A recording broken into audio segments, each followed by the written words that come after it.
नमस्कार मंडळी, मी संकेत नलोडे. SR फिल्ड्समध्ये आपलं स्वागत आहे. तर मंडळी, आज आपण एक वेगळ्या उपकरणाबद्दल बोलणार आहोत. तर मंडळी, कसं आहे, आजकाल आर्टिफिशियल इंटेलिजन्स याचा वापर सगळीकडे होत आहे आणि त्याच्या मदतीने अशी नवीन उपकरणे निघत आहेत की त्याच्यामुळे आपलं जीवन आणखी सुलभ होत आहे, असं म्हणू शकतो आपण. तर मंडळी, कसं आहे, आज आपल्याकडे लॅपटॉप आहे, स्मार्टफोन आहे आणि स्मार्टफोन असल्यामुळे काय होतं, लॅपटॉपवरची बऱ्यापैकी कामे आपण मोबाईलवर करतो. त्यानंतर आता स्मार्ट वॉच आलं. तर स्मार्ट वॉचमुळे काय होतं की सगळे मोबाईलवरचे सगळे जे ॲप आहेत किंवा सगळे फंक्शन आहेत आपण ते त्या स्मार्ट वॉचद्वारे करू शकतो. आता मंडळी, विचार करा, हे स्मार्ट वॉचचे देखील काही लिमिटेशन्स आहेत, ते देखील काढून टाकलं तर. हां मंडळी, असं एक नवीन उपकरण आलेलं आहे मार्केटमध्ये. तर AI गॉगल्स, म्हणजे जे गॉगल्स आहेत त्यालाच आर्टिफिशियल इंटेलिजन्स जोडलेलं आहे. तर हे गुगलने मार्केटमध्ये आणलेले आहेत AI गॉगल्स. तर मंडळी, AI गॉगल्समध्ये एक कॅमेरा आहे आणि त्या गॉगल्सना इंटरनेटनं जोडलेलं आहे आणि त्याच्यामध्ये आपण वेगवेगळे ॲप घेऊ शकतो. आहे ना मजेशीर? तर म्हणजे त्याचा फायदा काय होणार माहिती आहे का, की आपण तो गॉगल घातला आणि त्याला कॅमेरा आहे, तर आपण जिकडे जिकडे जाऊ तिकडचे पिक्चर तिथले कॅप्चर केले जाणार.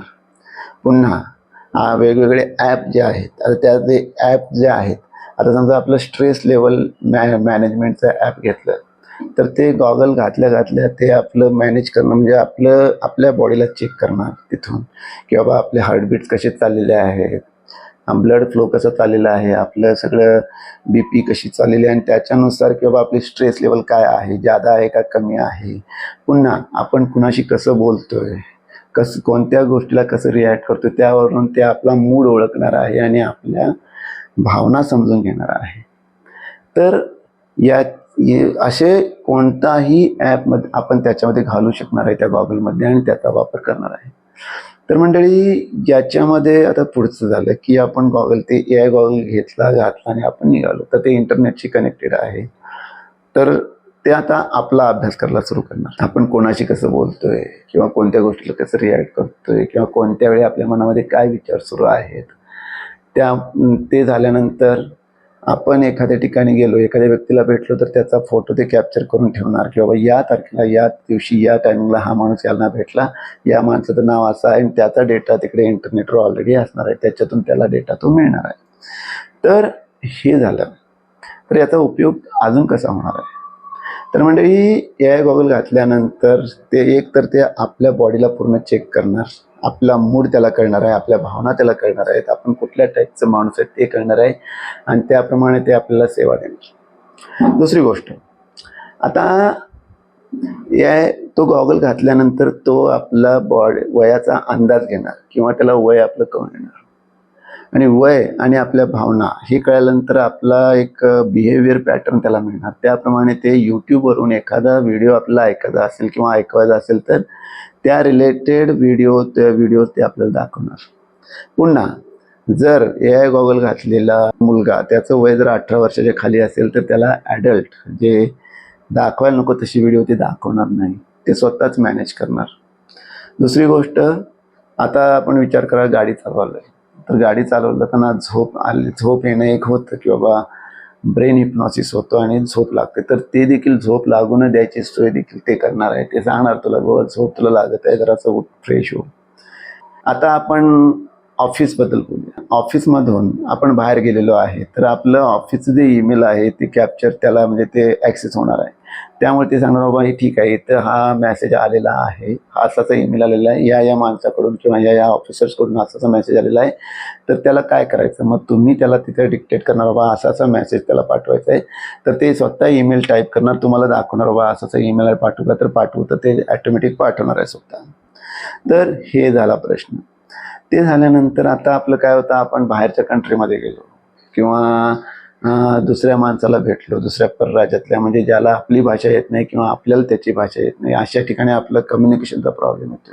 मग तिथे आपण गुगल लँग्वेज ट्रान्सफॉर्मर वापरतो, म्हणजे बाबा ही याला काय म्हणतात, तर मग आपण त्यांना दाखवतो. त्या ठिकाणी काय होणार आहे, आपल्याला एखादा माणूस भेटला आणि त्याचीच भाषा तर आपल्याला येत नाही आणि आपली भाषा त्याला येत नाही, तर ते ओळखणार बाबा हा माणसाला कन्नड येते आणि मला मराठी येतं, त्याला मराठी येत नाही, मला कन्नड येत नाही. मग मी जे मराठीमध्ये बोलणार त्या माणसाची, तर ते AI गॉगल काय करणार, ते कन्नडमध्ये ट्रान्सफर करणार आणि त्याला कन्नडमध्ये ते बोललं जाणार. तो माणूस कन्नडमध्ये बोलल्यानंतर ते माझ्याकडे येणार, येताना हा मराठीमध्ये कन्वर्ट करणार आणि मला मराठीमध्ये ते समजणार काय बोलतात. तर याचा फायदा असा होतो की मला ती भाषा आलीच पाहिजे असं नाही आहे.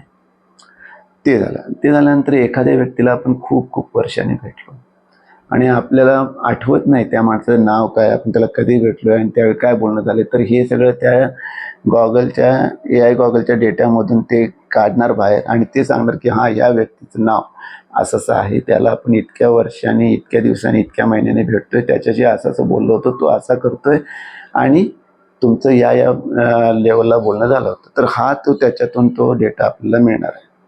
तर याच्यामुळे आपल्याला मेमरीमध्ये जास्त साठवून ठेवायची गरज नाही आहे कोणत्या गोष्टीची.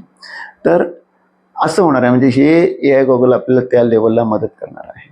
कोठेही गेलो, काहीही करायला लागलो तरी जो जुना डेटा आहे त्याची मदत करून सगळं आपल्याला म्हणजे अपडेट राहण्यासाठी मदत करणार आहे. पुन्हा AI काय करणार आपल्याला, तो गॉगल की बाबा ठीक आहे, मी रोज काय वाचन करतोय, कोणते पेपर पाहतोय, वाचतोय आणि कसा डेटा पाहतोय किंवा कोणत्या भाषेतले पेपर वाचतोय, हे सगळं तो डेटा घेणार आणि ज्यावेळी सकाळी उठल्यानंतर गॉगल घातला की ते गॉगल पहिल्यांदा त्या मराठी पेपरमध्ये काय बातम्या आलेल्या आहेत किंवा त्या ज्या मराठी किंवा इंग्लिश पेपर मी वाचत असेल त्या पेपरमध्ये काय बातम्या आलेल्या आहेत, त्याचा सगळा मला बातम्याचा वृत्तांत अप टू डेट देणार किंवा असं असं झालेलं आहे ना मजेशीर. तर हे आहे AI गॉगलचं. पुन्हा याच्यामध्ये पुढे जाऊन हे AI गॉगल विद्यार्थ्यांसाठी देखील खरोखर उपयोगी आहे. तर कसं, तर आत्ता आपण बोलल्याप्रमाणे ज्यावेळी AI गॉगल ही विद्यार्थी वापरतील तर ते इंटरनेटशी कनेक्टेड असल्यामुळे त्यांना सगळं अप्रोच असणार आहे, म्हणजे ॲक्सेसिबल असणार आहे. तर ती काय करणार, मुलं एखादा प्रॉब्लेम असेल आणि त्यांच्या मनात आला हा मला हा प्रॉब्लेम कळत नाही आहे, तर ते यायला करणार, याला हा अडचण येते, AI लगेच त्याला त्याचं सोल्युशन सांगणार आणि ते सोल्युशन ते त्यांना मिळणार आहे.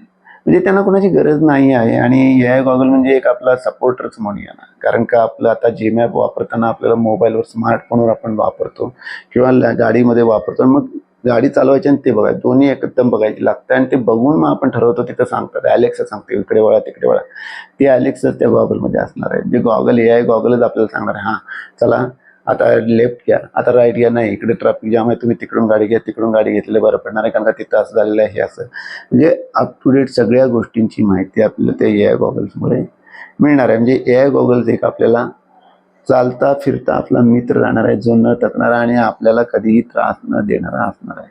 पुन्हा आपण कोणतीही गोष्ट त्याला विचारू शकतो, अरे मला आज मूड नाही आहे किंवा असं डिप्रेस झालेला आहे किंवा असं झालेलं आहे, हा मला माहिती आहे, तू असं कर, तू ह्याच्यामुळे झालाय, तू त्याच्यामुळे झालाय, तू असं कर, हे सगळं सोल्युशन देखील ते AI गॉगल आपल्याला देणार आहे. तर म्हणजे हे नवीन तंत्रज्ञानामुळे जे हे नवीन गॉगल निघालेले आहेत याचा आपल्याला इतका चांगला फायदा होणार आहे इथून पुढे आणि ते आपल्याला खूप मदत करणार आहे. तर मंडळी, पुढच्या व्हिडिओमध्ये आपण लवकरच भेटू. तोपर्यंत नमस्कार.